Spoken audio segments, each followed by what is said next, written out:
Годишниот Борислав Кузмановски од Куманово го фати крстот во соборниот храм Свети Никола во Куманово. Професионалниот војник од армијата беше најсретниот меѓу 50-тината верници кои скокаа по Светиот крст по повод празникот Богојавление Водици. На манифестацијата учествува по трет пат, но за прв пат го фаќа Светиот крст. Посакувам на сите здравје, среќа на овој празник Богојавление Водици. Сите да се живи и здрави пред се и нека се пријавуваат да се продолжи пред се традицијата, а детот пред се за здравје се фрлам по крстот, така да не се надевам дека ќе го фатам крстот, али на сите пак ќе кажам им посакувам здравје и среќа. Кузмановски доби пригодни подароци од црквата, спонзорите и градоначалникот Максим Димитриевски. Традиционално, како и претходните години, пред фрлањето на крстот во црквата Свети Никола се одржа литургија на која присуствуваа голем број верници. Литургијата ја служеше митрополитот Кумановско-Соговски господин Григорий, заедно со останати свештеници од епархијата. Славејќи го денешниот празник,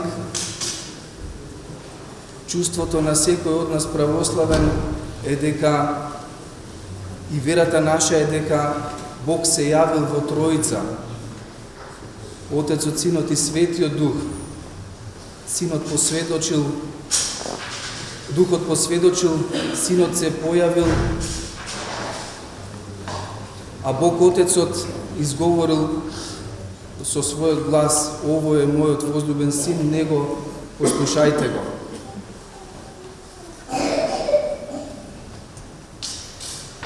Иако нешто што е најматеријалистички во овој свет, водата, има своји идеалистички основи. Таа е материја која што е присутна насекаде. И ако земеме во воздухот што го дишеме, во тој 1% каде што се кохерентно поврзани хелиумот, јаглеродиоксидот, исто така и водородот.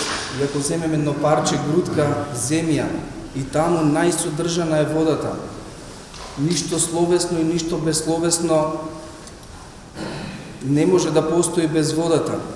И токму затоа Господ наш Исус Христос, како што се вели во тропарите на излегувањето од Јордан, ја освети природата на водите.